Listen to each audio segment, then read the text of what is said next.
Welcome to HJT Design Radio Straight Talk, a show dedicated to exploring all aspects of creating a great dental office, where the only dumb question is the question that's not asked. Here's Jim and Han.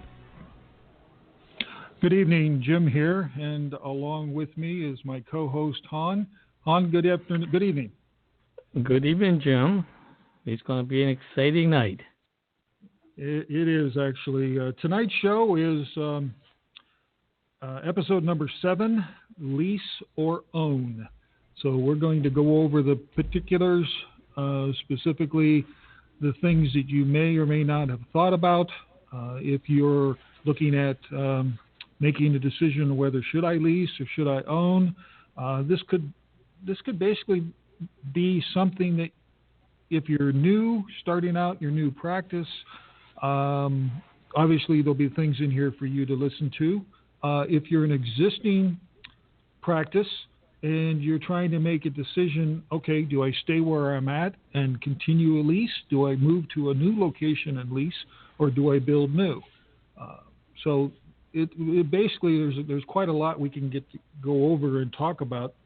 And we're going to really start with the leasing aspect.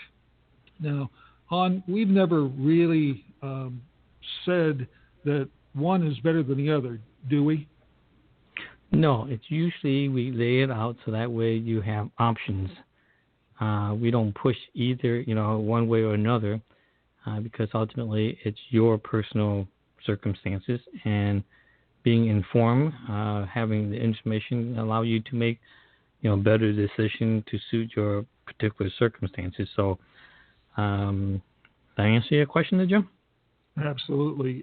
And you're exactly correct. It really is based upon the individual and what you feel most comfortable with. And we're really here for one thing and one thing only, and that's to give the information out. When it comes to designing, we have designed many facilities that were a leased facility. We've designed many a facility that were an owned facility, and that owned facility could be a renovation or a new build. It doesn't have to be only a new build. But under the leasing category, really you have the most important things you have to deal with are the conditions. The conditions are broken up into several things, the first of which is back several episodes ago, we talked about building your team. And one of those important team members is if you're deciding to do a lease or contemplating to do a lease, then we would recommend that you involve a leasing expert that is very familiar with dental practices. Han, I'll let you talk about that because you've actually had the most experience with those kind of folks. Well, I think there's 3 options.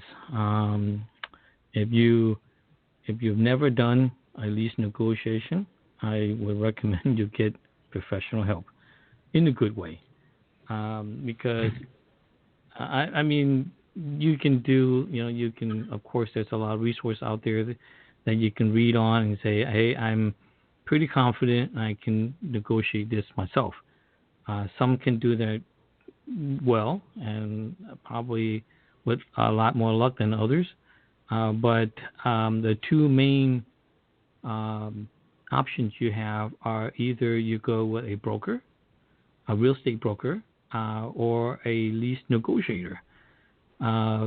They work similar in function, but I think the biggest topic of discussions are usually who pays who.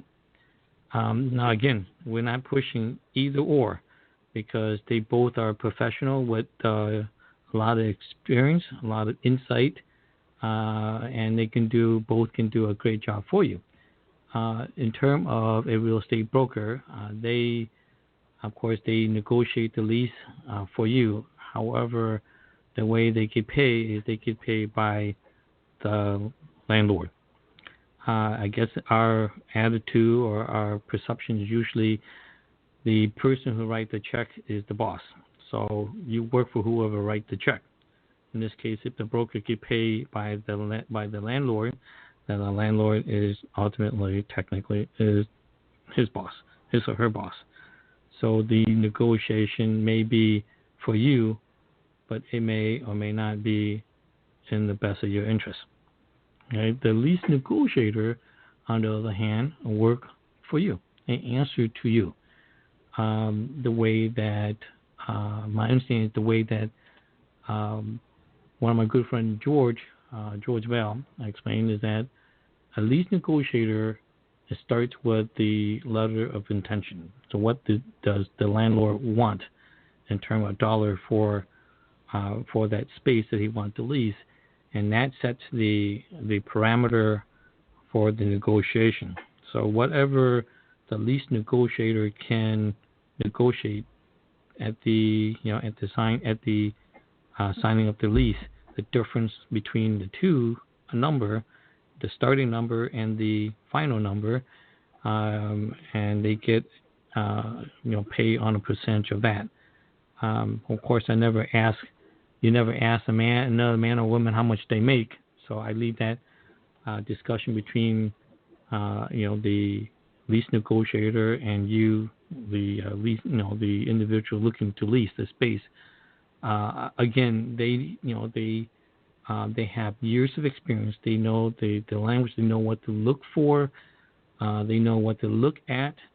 And in my opinion, the meaner they are, the bigger their bark, the better they represent for you. Okay, so it just part of their nature. They want to do the best job they can for you, but out of the two,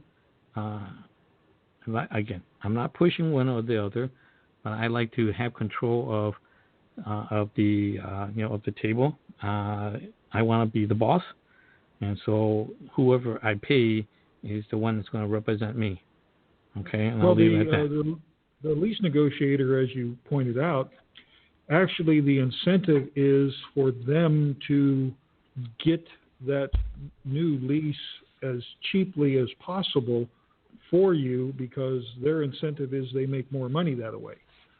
It's kind of the reverse incentive is if the project's bigger and if it's on a percentage, then you pay more in a fee. It's actually the opposite way around, which is perfect because they do a better job. You get a better ultimate lease term. And, so yes, you have to pay for that extra savings, but in fact, you're making that savings up over a long period of time. And typically we see leases that run anywhere from 3 to 10 years on? Usually I think it's 10 years. I mean, if you're gonna put in, up to, for a lease space, around 2,500 square feet, 3,000 square feet, you're gonna put up close to $500,000 in it. Okay. 5 years down the road. Yeah, and so 5 years down the road, you pull up the rug and you leave. That's a lot of money to leave behind. And so the lease term, I do believe, is usually 10 years with 2 5 years renewal. Because most of the time the practice try to stay in place for at least 10 years. Exactly, because just from a business standpoint, it is very difficult to pick up your practice and move to another location. So I guess that would be one of the cons of a lease situation is the landlord knows that you've put a lot of money into your facility, that a lot of it you can't take with you if you leave. So they've pretty much got you in a lesser position of power when it comes to the lease negotiation. But so some of the terms... Jim, the pros on it is that if you are leasing a space to a business, okay, let's say it's a restaurant, a pet store, or a boutique, or a dentist, the dentist would be much more desirable. They are a more stable tenant. So it is a pro in terms for the landlord because he have a long-term tenant. It is a pro for the tenant because it's a negotiation chip for the tenant as well because they're going to be there for a long term.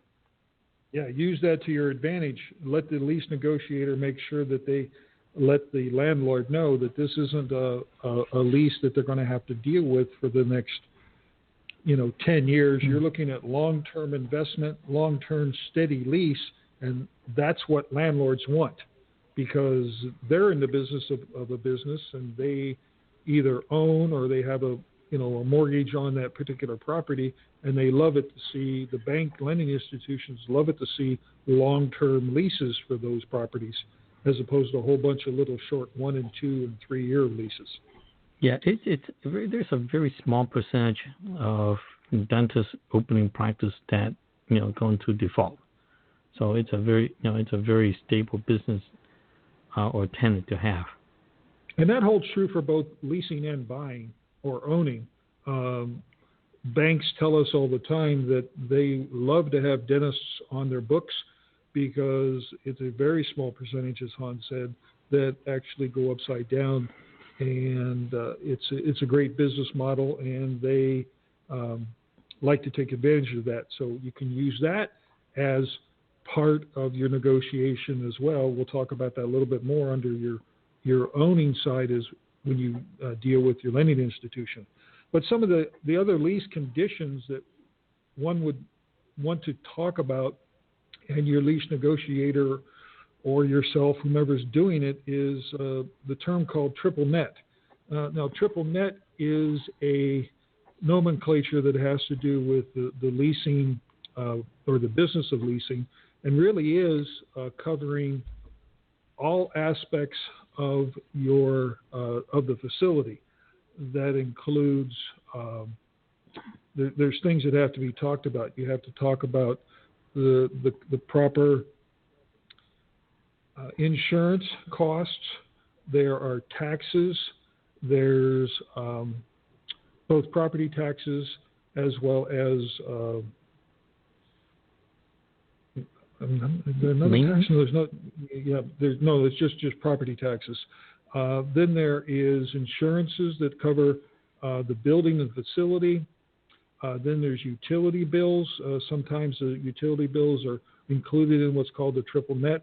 You have to make sure that that's in there, or that you'll end up paying those by yourself if the utilities are separately metered. That's another thing. If you go into a facility that has 4 or 5 tenants, and you really want to have a scenario where you have your utilities separately metered. A lot of times you get that with electricity, but sometimes you don't get that with water and sewer, and so they take a prorated portion and take the total square footage, divide the bill up by that particular square footage, and say you have 3,000 feet, multiply times 3,000 feet, and then that's your bill for that month or year. And you have really little or no control. The other is comp costs. Comp costs are unique and interesting things because they change and vary on a yearly basis, and that would include things like landscaping, maintenance, snow removal, issues that deal with the building itself, maintenance of the building. All those things that have to be done on the outside of a building that the landlord does, he just doesn't, they don't eat that. They break that up just like they would do maybe water and sewer. They'll break that up over the total square footage of the complex by what you own, and you get a percentage of that as a bill. And you would get that bill either on a monthly basis, and then they'd have a reckoning at the end of the year, or they do it on a yearly basis. So all those little things have to be covered under your lease agreement. The big one is tenant improvement. Han, you want to talk a little bit about tenant improvement, because that's really where our wheelhouse, that's what we deal with. Well, it's what the landlord is going to give you to build your space. The more that you, well, it's the more they give you, the more they give you toward the build out of your space. the lesser out of your pocket. My standard, Jim, is that they normally don't give it to you for free. Somewhere in there, it's gonna be pushed back into your the cost of your lease. So more like it's more like a loan to you. So that way you can build your space. You don't have to spend the money up front. But my understanding is that the sophisticated landlord would break it down and put it in your lease, and you're gonna pay for it somehow. Exactly. You're exactly correct. The landlord's going to take, let's say you've put $250,000 into the tenant build out, and they're going to give you $250,000, and you're going to put in whatever you're going to put in out of your own. That $250,000 they're going to amortize and break out over the term of the loan, and they're going to add interest on it because they're in a business. They're going to find what do they get money for with their banking lending institution. They're going to tack that on there plus a little bit more to make some on top of it. So there's the advantages if you're young and starting out and you don't have a whole lot of credit capabilities. You can let the landlord kind of be your bank and help you out, and then you just have a monthly payment to make that's a little bit larger as opposed to, okay, I've got the rent payment and then I also have the construction loan financing payment, and you may, for example, be able to only get money at a higher interest rate, so you're paying a little bit more in the total net coming out of the pocket every month net that you have to make. But Jim, we only ran into one situation one project where the dentist didn't pay a dime for the space. The entire build out, the equipment, and all that was purchased by the landlord. I've only run into it once. So of course the rent is higher than the normal, but he can afford that, but he couldn't afford the upfront build out. So that was unusual. The landlord actually financed everything. Right. And you have that capability or possibility to at least ask for it if you're in that particular situation. Maybe you're in a financial situation where you can get money at a better rate than they can, and you don't have to pay that upcharge.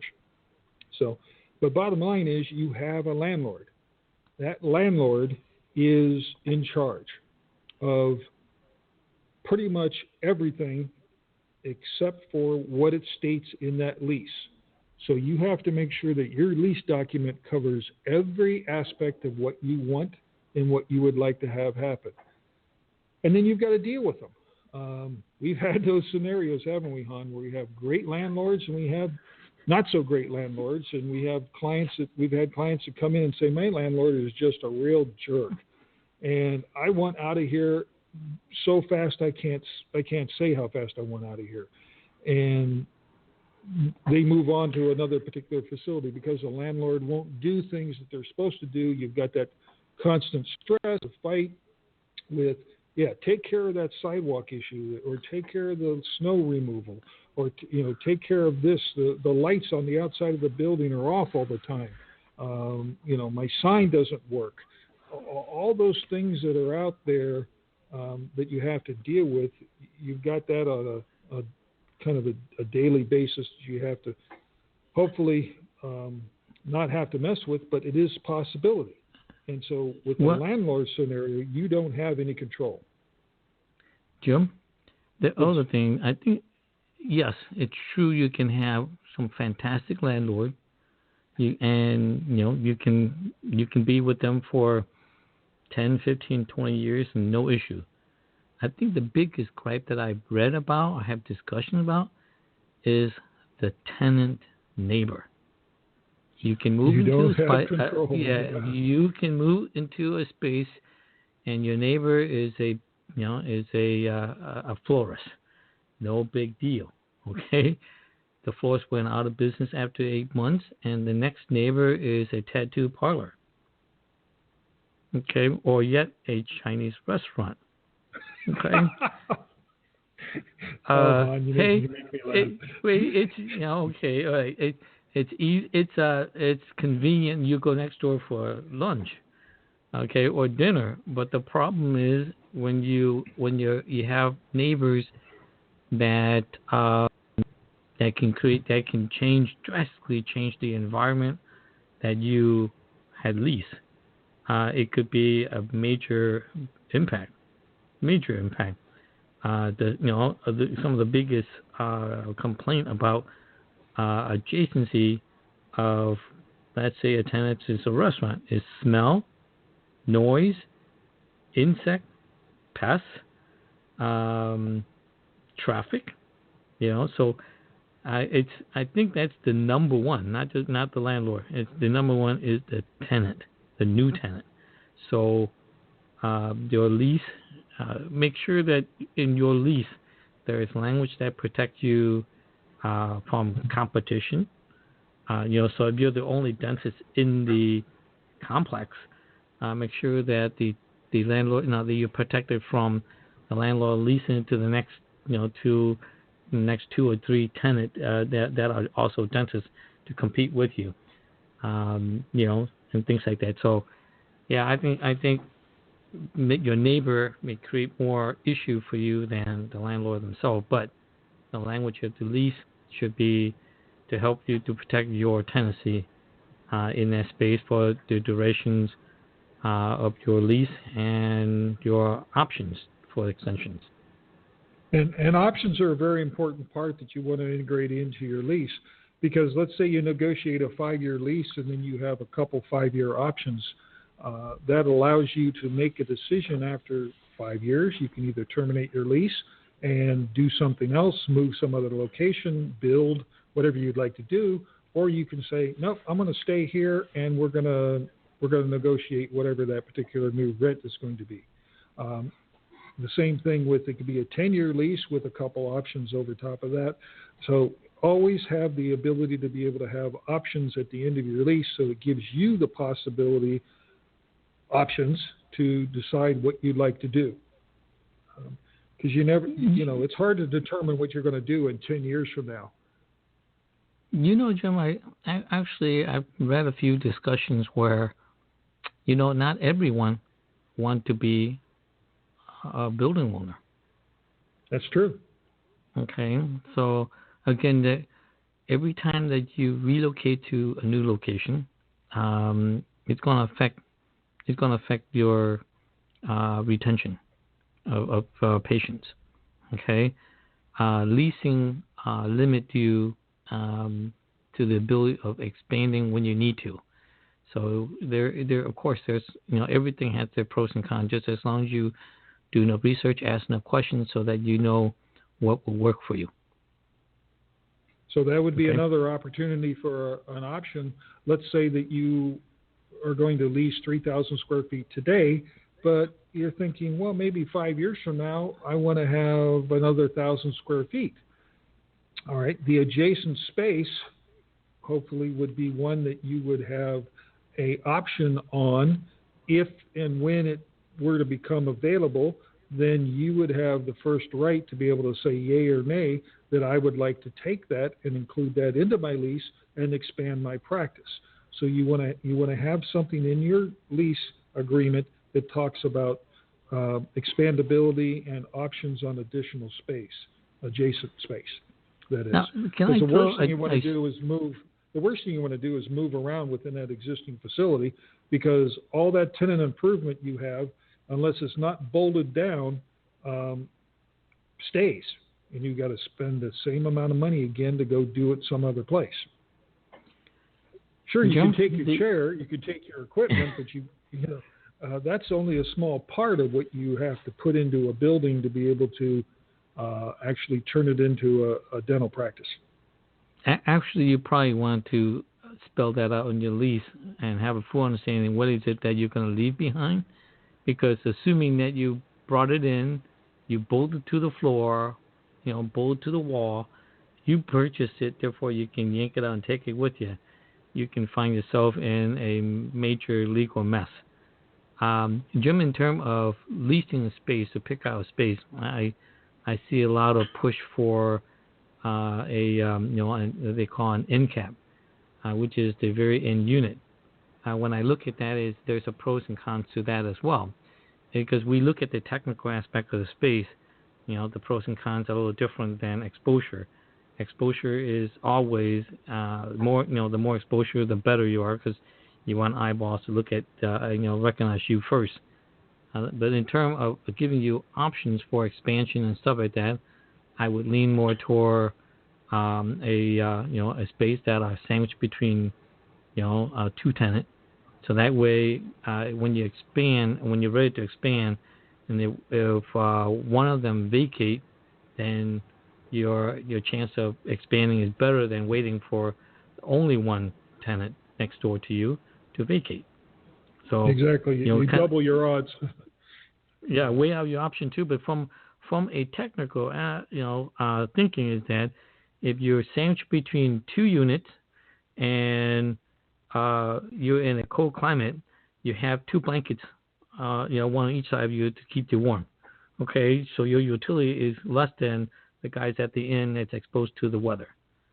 Okay, it may not be a big deal, but maybe I just thought about that. That would be another factor to think about too, because it's a lot of a lot of owner and clients that we design building for. They never take into account of utility costs, so they go from a 3,000 square foot space, expand into and expand to a 5,000 square foot, and they still think it's going to be let's say their monthly utility is $1,500, and it's going to remain $1,500. It doesn't. Okay. No. Yeah. All of a sudden, it becomes $2,000 to $3,000. Yeah, space, if you want, if you want more walls and you want more windows and all that stuff, those things come. Yes, the benefit is more light, more visibility, or more scenery, but it does come with a price. Well, let's jump into own. So owning is obviously you can own something that is already existing that you're buying and renovating, or owning something that you're going to build brand new on a blank piece of property. But you own that piece of real estate, you own that facility. The biggest thing that is, and Han talked about that, is are you of the mindset that you want to be an owner versus a tenant? Do you want to have the ability to be basically in control of everything? And having, first item on the list is you have equity. You are building equity in something. So when you create that new facility that either comes out of the ground or is renovated, and you put money into that facility, that equity is yours. You pay for it on a monthly basis through your construction loans, but it is your equity. So if the value of properties in that region go up, your equity goes up. You have something of tangible value that is yours and only yours, and you can do a lot with that. So that's definitely one of the big pros when you look at a lease versus a own, is that you have the equity, you have control, you're pretty much in control of all aspects of it. But like Han said, a lot of people don't like to be in control of all aspects of things because they don't want to deal with all that stuff, right? Yeah, I mean, if you're leasing a space and your air conditioning unit goes out, okay, it's the landlord. Call the landlord. If the roof leaks, it's called the landlord. Okay, but when you own the building, you're the landlord. You lease it to yourself, basically. So you'll be responsible for fishing out that, that floater in the toilet. You're the guy that, that towed the car that been parking there illegally in your lot. No, you deal with everything, so it's yours. But so not everybody have the appetite for that. They rather just pay the rent and don't have to worry about owning the building and all the issue that may associate with it. So if they decide to, pick up the rug and move to someplace else, they can do that without having to worry about selling their property. So that's correct. Right. But there's a real big advantage, as we see it, is that if you build, if you own, you have the ability, if you plan for it right, you could either, one, have the ability to expand on your existing property when you're ready, and you don't have to worry about that adjacent tenant being kicked out, or you build bigger and basically become a landlord of your own to others. And then when, obviously they're going to give you rent on a monthly basis, which helps your overall nut that you have to crack every month. But at the same time, it gives you the built-in ability that you decide after 5 or 10 years that we're outgrowing this space and I can make more money by adding more operatories than I can by leasing it to the florist next door. So you kick the florist out after they're done with their lease term, and then you expand into your new facility, and on the weekend you open the door between the two, and boom, you go from 7 ops to 14, whatever. You really have that capability and availability of that kind of expansion, which is pretty attractive when it comes to the business model. Dr. Hunsinger, our co-founder of HGAT Design, is actually in that particular situation right now.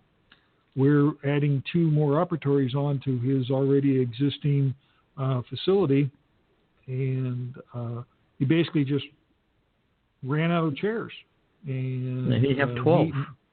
And he needs more. And so we have the ability on that property, which he owns, and it's positioned in such a way that we can put those 2 operatories right over there, and basically on a weekend, open the door between the 2, and boom, he's up and running. So Friday he has, would you say 12 operatories, right, Hon? Yep. And then on Monday he has 14. Yeah, and his particular facility, there is only enough land to expand 2 more. Right. But the main thing in owning your own building, owning your own land, besides equity and control, you have security. It's built-in security. The security that nobody's going to put a undesirable tenant next to you. Nobody's going to park. The tenant next door is not going to park all their car in front of your door and take up all your space. It's a peace of mind that you can't have or don't have when you lease. And you set the standards. Yeah, you set the standards. Yeah. You can set the standards of whomever you want to have. If you build bigger and you have a tenant, you can set the standards on who that tenant is going to be and what they're going to be. You can say, I'm not really comfortable with leasing it to a particular type of business, but you basically can be in charge of who's going to be your next door neighbor. Yep. And what that neighbor can do or can't do on your particular facility.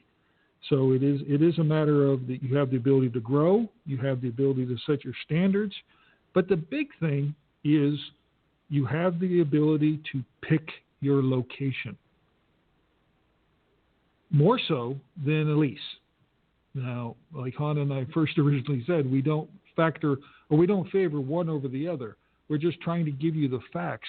But it's a lot easier to pick your location on a own, where you maybe will be owning an existing facility or building on a vacant piece of land, as opposed to, okay, I'm only restricted to, there are only so many retail centers that are around, and whichever ones are available is the one I have to go to. But in reality, maybe I would like to be maybe another mile down the road, but there isn't a retail center there, or there's nothing there that's for lease. So with the ability for owning, you can then potentially have a much bigger variety of possible locations that you can either buy something existing or build something new, and be in that specific targeted location that you want to be, and set yourself up to be there for as long as you want to be. Think about visibility too. That's something that we have talked about, is that you can be in a huge shopping center, or just a simple shopping center where there may be a dozen tenants, and you're one of them. And so when passerby going 40, 50 miles an hour, they can see your little sign on the pedestal signage out at the front, underneath the big anchor store, or they look at the ocean of signage across the front of the facade and try to figure out which one's the dentist. Well, if you have your own building, the sign is yours, only yours. The building is your sign. We as designers and architects, you basically get two signs. You've got obviously your actual signage, but the other most important part is you have the ability to create a brand, an identity with your building. That becomes as much as, if not more, of a signage than anything else. We see that quite a lot. Yeah, I'm looking for a dentist that wants to build a building look like a tooth. Keep looking, hon. Yeah. Oh my. Oh boy. Okay, let's go into the next part of this, and it basically is that you own everything, and it is your investment. This is an investment that you're putting into when you own. That it's yours. You can deal with the appreciation on a totally different basis, but you're building equity. And think about long term. Let's say that you're at a stage in your practice that you want to start thinking about, well, do I need to bring associates in and set those associates up so that they eventually buy me out when I decide that I don't want to do this anymore and I want to retire? You have something of equity. You have something that is of value other than just a list of patients. You have a building. You have property. You have all of that available to them. So effectively, you set yourself up to become much more attractive to the potential pool of associates than, for example, if you were just leasing a facility, then the associate is going to look at that as, well, okay, it's just a lease, so I'm going to be coming in an associate of a lease practice. I either am going to take over that lease and stay where I'm at, or I'm just going to take the book of practice and move into another facility if I decide to buy that particular practice out. So one is much more attractive and obviously has a lot more value to it than the other does. Well, naturally, if you own your own building and you decide to retire, you can sell the practice and retain the real estate itself and be the landlord. That's also an option. And basically receive rent. Yes. Yes. You could have the new practice owners give you that rent check every month and factor that into your retirement. Then obviously there is the tax benefits. Talk to your accountant. Let them give you the particulars on the tax benefits of leasing versus owning. But under owning, it's my understanding that there are a lot more tax benefits currently available that you can take advantage of and be able to integrate that into the practice on a monthly and yearly basis. So, hey Jim, in term of facility, we're kind of done chatting about the taxes and all that, right? Yeah. Okay. In terms of leasing and building new, and looking at the designing of it, the building of it, and all that, what do you see as the huge benefit, one versus the other? Or is there any huge difference in in the design and construction process? What would typically be the pros, and what would typically be the cons? Well, there are some very attractive benefits to the owning side, and that is that you get to place the building, your practice, on the property if you're building brand new, in such a way that you take advantage of all of the wonderful things that that property might have to bring to the table, whether it be an exposure, whether it be proximity to particular amenities, whether it be proximity to traffic patterns, intersections, those kind of things, where you can set this up in such a way, and that's what we do when we look and investigate on a particular piece of property or on a site. We're going to look at all those factors and integrate that into the design so that you can purposely create something that's going to take advantage to all those amenities, and you get to sit there and set yourself up to succeed a whole lot much more than you would, for example, under a lease.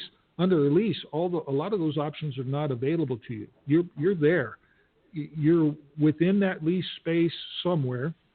Pick a slot on the end, on the middle, on the left side, on the right side. That's it. You don't have any real control over what happens after that point, other than what's within your four walls that form your lease space. When you're owning something, you have total control over every aspect of that building. If it's an owned existing building that you're renovating, or it's a brand new build, you want to say, I want windows to go this direction, or I want windows to go that direction. You can do that. You can design it in such a way that you have windows that go there or windows that go there. You can say, no, I want the entry to face the south, because in a northern climate, for example, that's the perfect location for the sun to melt all the snow, and it minimizes my issues with ice and snow at my front door. Well, you might not have that available to you if you're dealing with a tenant space. Or you may say, I want to put parking over here for my all my employees, and I want to have all my clients park out here. And so you have all of that available to you where you don't have those options. So you just have a much bigger list of possible options to amenities when you own a piece of property, or specifically build a new piece of property versus leasing it. I would say that's probably the biggest thing that we see, and it allows for setting a practice up more and more and more to take advantages and actually have a better chance of succeeding even more than what you would in one over the other. Yeah, Jim, in terms of like usage of land, okay, of course, when you lease, you really don't have a say in it. You just take whatever space that's available within that, that strip mall that may fit your particular spatial requirement. But in terms of exposure, a shopping center usually places all of their parking in front of the building, typically. Okay,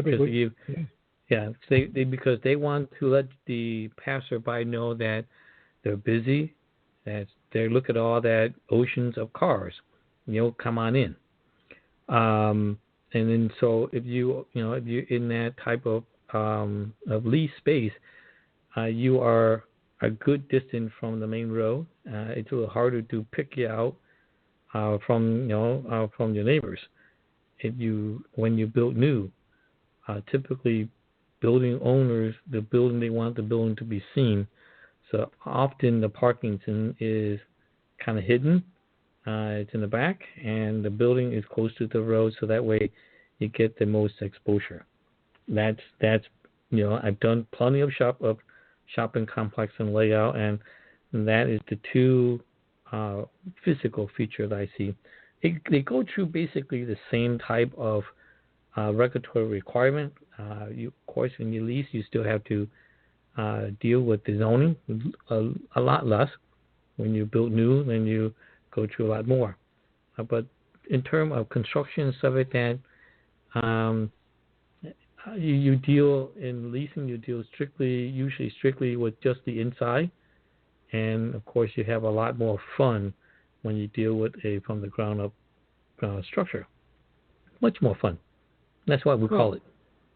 Yeah, well, definitely it's fun. But even a renovation of an existing building, if it's the right building to renovate, we have had horror stories in regards to the renovation of existing buildings that should never, ever have been renovated. Those facilities should have actually been torn down and a new facility built. And Bill will tell you horror stories that he's personally been involved with that, in retrospect, should have tore it down. But you can and effectively do have a lot more available options to you when you build or renovate and own it versus whether you lease it. So there are a lot of advantages. Now, the last advantage that I have, or at least the last aspect that we want to talk about when it comes to owning, is there's the lending benefits, specifically dealing with SBA loans. SBA loans want to see a owned piece of property or real estate as well as owner occupied. So you have the ability to tap into that kind of lending option. And that kind of segues into a commercial in the sense that Mike Montgomery from Live Oak Bank is going to be our guest on our episode number 11, which is scheduled for September 25th. Is that right? No, I'm sorry. He is scheduled October for now, Jim. October. Yeah, 25th is not too soon. He is scheduled for October 30th. Yeah. So Mike Montgomery from Live Oak Bank, he's a senior loan officer there, is an expert when it comes to SBA loans and everything that comes with that and what the advantages and disadvantages are. So please tune in, call in, and pick his brain, because it's a perfect opportunity to really get an earful as to what's available out there. And there are a lot of exciting options. But with that, what other aspect, Han, would you like to talk about under the build or / own category? No, I think we cover most of it, Jim. Of course, it's lease and lease or build new. It all depends on your particular circumstances. The best, some of the best people that can help you to make that decision should be your accountant. What is your financial health, and what would be your what would be the terms I would want to use, Jim? Your ability to carry the note. Okay, whether your financial health. Yeah. What's the health of the practice like? So obviously your accountant, your lender, and of course you want to look at that in relationship with all the other aspects of your practice. How's your patient load going? What's your business model been doing? Are you progressing in a positive fashion the way you should be? You got everything firing on all cylinders. You've got way too many patients and not enough operatories. The kind of person that really is, well, I need to do something and I need to do it now. So lease or own really has equal options available to them in a lot of areas, but in a lot of areas they are total opposite of each other. Han said before, and it's very true, not everybody is cut out to be an owner, and not everybody is cut out to be a landlord, and not everybody is cut out to be a tenant. So it also has to do with what you're most comfortable with. If you like to make a monthly rent check to somebody else and let them deal with all the issues that it comes with the building, then yeah, you should lease. But if you like to have total control and all those options available to you so that you one day can have something that is of equity and has value that someone can buy you out more than just a book of business, then you need to own, whether that's a new facility or a renovated facility. That's really the kind of the nutshell, the bottom line. And there's so many, but you have to know all these things on both sides of this before you sign on the bottom line. Please get out there and get those team members together and let them give you those thoughts and that information before you make any decision on whether, say, I'm going to lease this or I'm going to own this. Yeah, get your information, get the facts. That way you're not making an emotional decision. Being informed is really would be ideal. So pick the expert brain. I mean, we can. Once you your CPA say, hey, you got all the money that you need, everything looks great, and go buy the land and go, and you can go build the building and stuff like that. We certainly can help you with that 24/7. Okay, we all those answers that deals with design and facility and stuff like that. We can talk about it all day long, but there's other experts that are more well versed in other area that could help you make these financial decisions, or to tell you to wait. Okay, management consultant, I would also advise you the same. Whether to go to a split shift, and change your system and stuff like that, so that way you can, you can bring more patient into your office without physically expanding. So there. Once you get all your answer, then if it's to go do new or to move into a different location or even to renovate and expand the existing lease space, if that option is available to you, we certainly can help you with that. Definitely. Well, I've already given the commercial for the next episode with Mike Montgomery. Next week's episode is going to be, can an equipment supplier be my designer? So we're going to have fun with that one. But at this time, Han, what's been hot on the discussion board with Dentaltown? An interesting topic, and it come on once in a while. And a lot of time I find that having information is great, having misinformation is horrible. It deals with prefabrication or prefab construction. It sounds sexy. It sounds fabulous, because who doesn't love to have something just brought off the truck, set it down, lock it together, turn, open the door, and see patient, right? The term prefab, I think a lot of time is it gets misinterpreted what modular. I have not encountered a true prefabricated construction project yet. There's always a little hybrid. There's no company that I'm aware of that have total control, where they have total control over the entire project. They are limited in their capabilities, and so when the term prefabricated construction or prefab construction brought up from time to time, I kind of cringe, because it gives people, the reader, a false sense of that's the magic, that's the magic bullet. It's a one shot solution to everything. It was interesting for me because, yeah, I mean, there are certain things that you can do, like for instance, in your office, things that we would consider, some may call it prefab, but I would call it more modular. Modular things that you brought onto the site that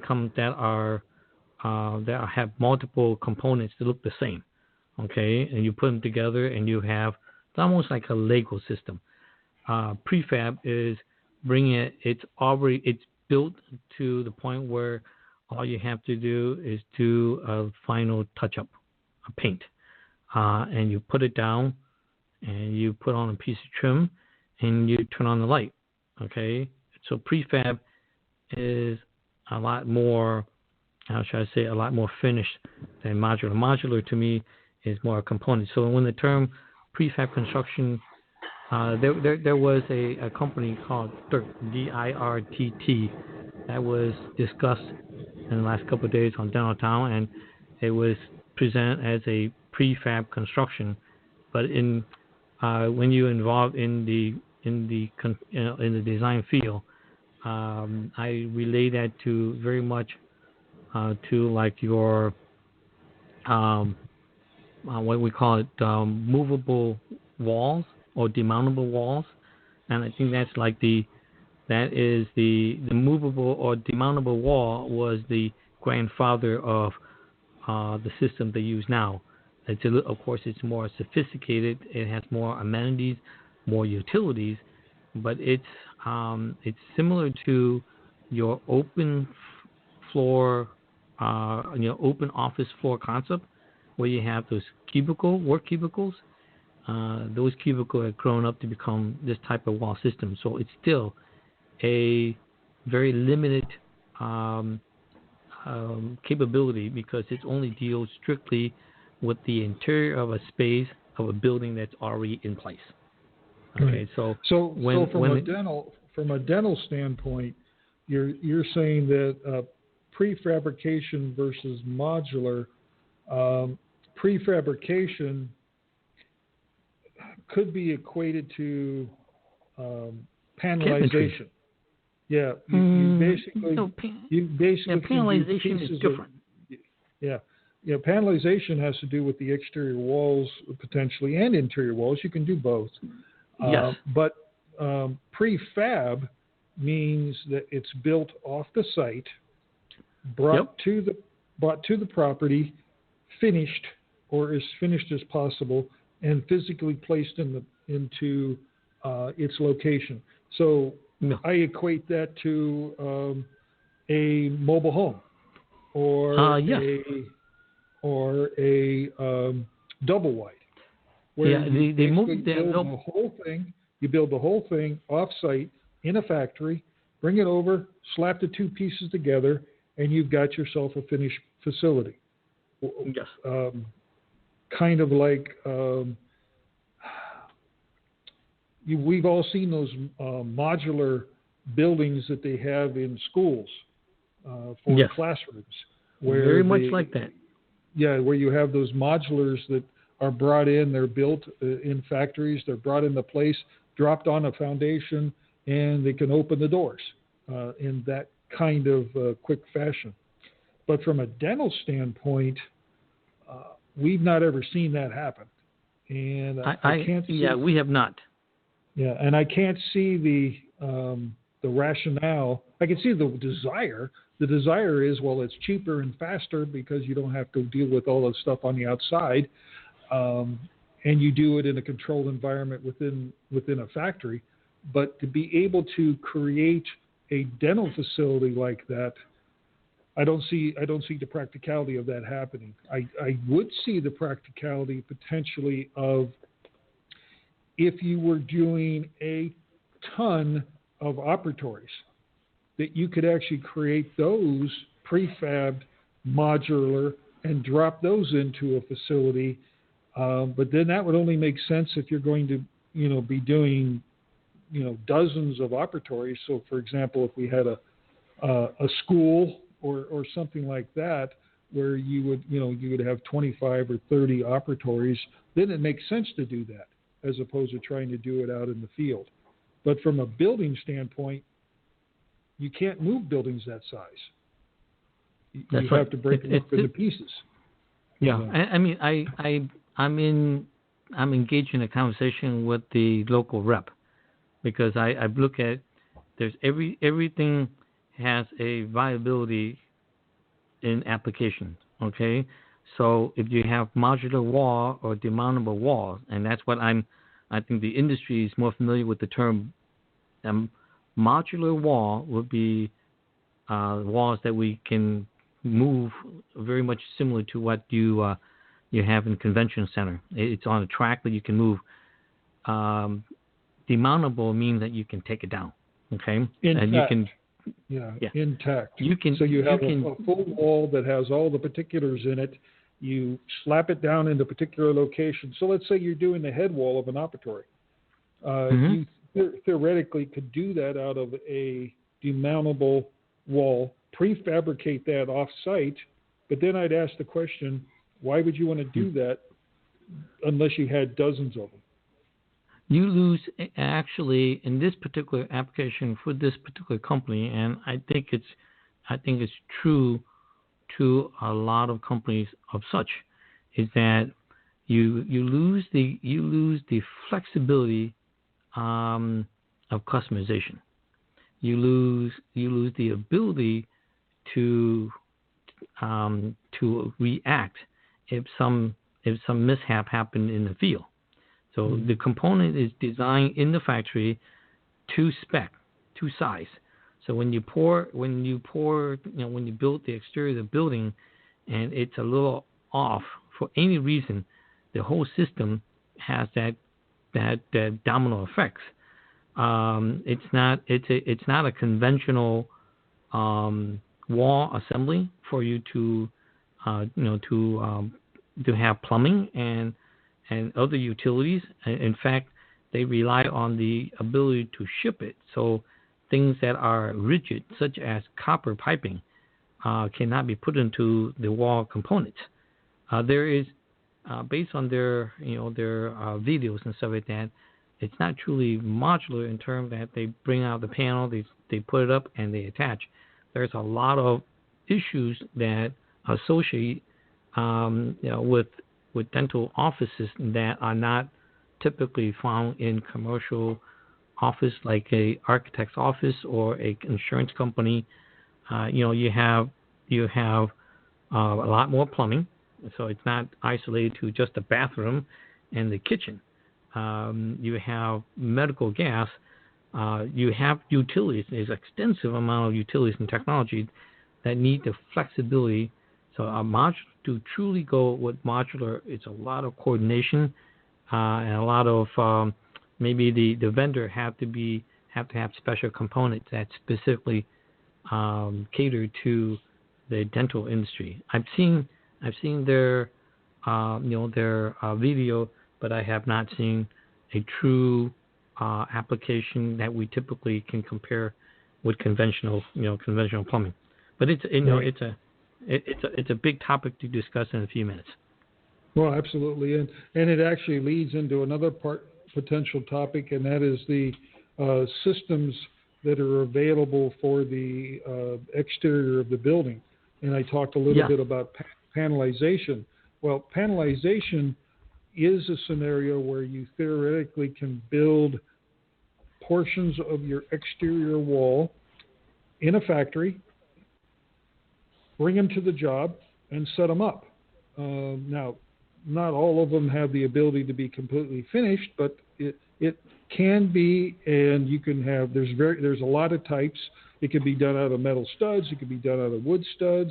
It can be done out of something called SIPS panels, which are structural insulated panel systems, all of which have advantages and disadvantages, and the ability to be able to increase the speed necessary to get a building up and under roof. It's all about how fast you can get it under roof, and as well how efficiently you can do that. Some of these panelized systems can be put up even in inclement weather.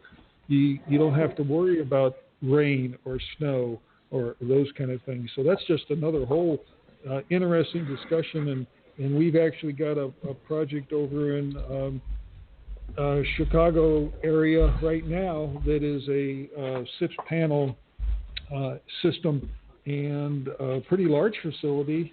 And it's our understanding that they've scheduled 2 weeks to put up the whole envelope of the building. So Yes. what is I mean, that? That's about 8,000 feet? In square feet? Yeah, it's about 8,000 square feet, isn't it? It's just a little more than 6,000 square feet, Jim. Oh, okay. But it's but they say that they should be able to erect it much faster than 2 weeks. But sometimes you want a little slot time, so that way, just in case the weather, the Mother Nature decided to take 2 days and dump a couple million gallons of water on you and stuff like that. So but it's but those to take and look at those options and type of construction method, it requires a different level of thinking, a level of involvement, coordination, and things like that. We can have an episode that we can talk about all that nuts and bolts. Yeah, without a doubt. Well, okay. With that, I think we've definitely given everyone a lot of things to think about and a lot of questions. If there are any questions, feel free to get a hold of Han and myself get us through our website at www.hjtdesign.com. Call us on our 800 number, which is 1-866-213-1268. You can email us. We're here available to ask any and all questions. And obviously, we've enjoyed this time together. And hopefully you've had a fun learning experience. And we're looking forward to next week's show. Han? And thank you for tuning in and spending your time with us. Until next time, have a good evening. You've been listening to HJT Design Radio Straight Talk with Jim and Han. To contact us and find out more info about upcoming shows, please log on to our website at www.hjtdesign.com. Until next time.